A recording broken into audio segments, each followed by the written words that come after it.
Yeah, it's tough getting to be an older person and stuff, man. It's just, you just don't expect. One day, you're just living your life, and then pow, just like an old car, man, something goes wrong, transmission goes out, starts making noise, and your body does that to you too, you make noise for a long time and wheeze and carry on, and it was like me 6 years ago. I had no idea that my trouble breathing, especially if I was trying to lay down. I just thought it was, the typical asthma and bronchitis and whatnot, and allergies, and but I just kept trudging along, going along, and I had no idea that everything was about to fall apart. My first major fuse. I had warning signs. I was told, hey man, your blood sugar's way too high. Your cholesterol and triglycerides. This is no shit, man, no shit. At one point, my blood, when she put it in the centrifuge thing, it was green.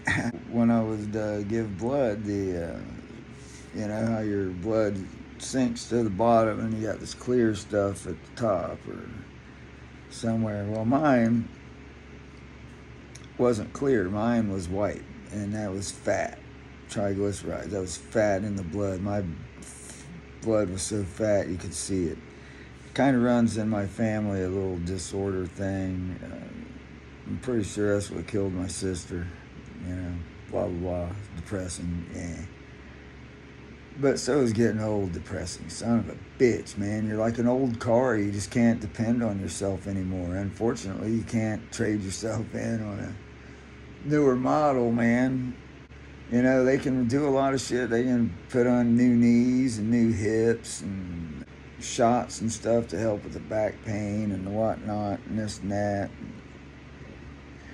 But that all costs dough, and lots of it. And if you don't have the dough in America, you ain't getting the relief, man. Aside from the mental anguish of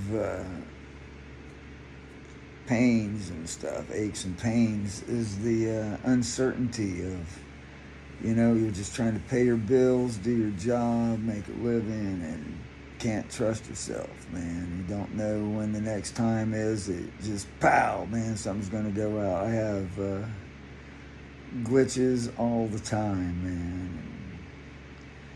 And you just got to keep pulling the plow. That's all there is to do, is keep pulling that plow.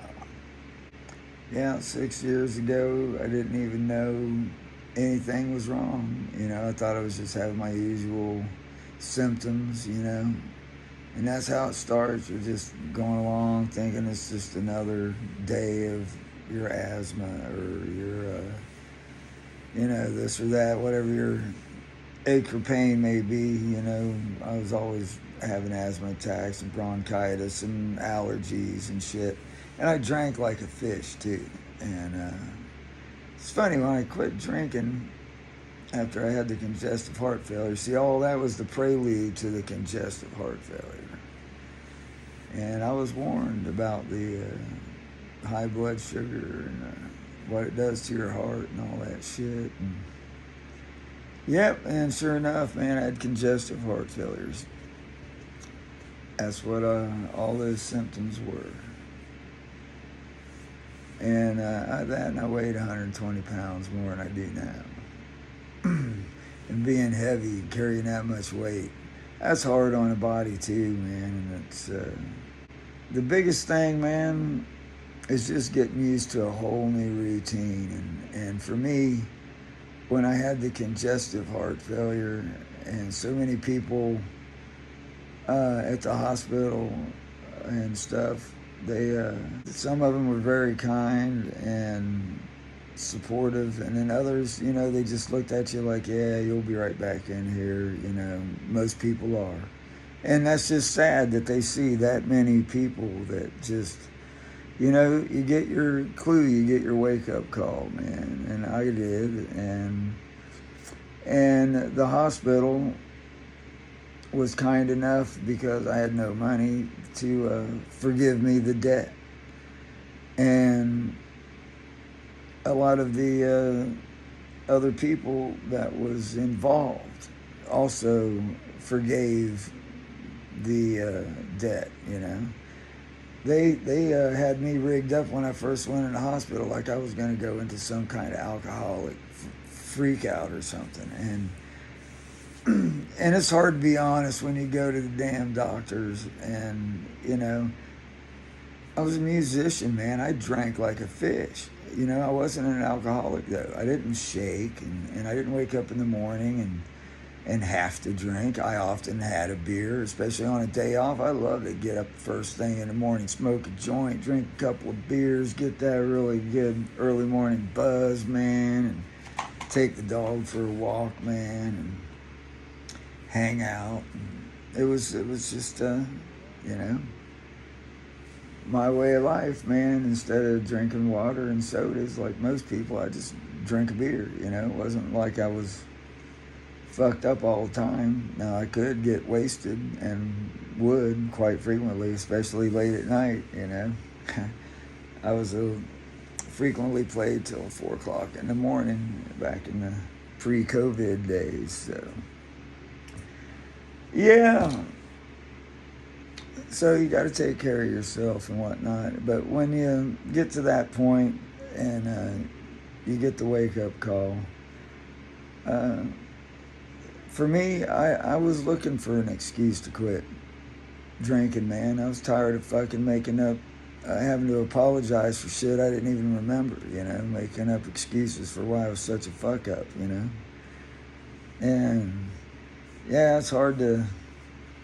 I would get up in the morning and all my money would be counted and my deposit slip would be made, and then my accounting system, the bills, envelopes would be all laid up, ready to go. Wow. And I wouldn't have any recollection of doing it at all.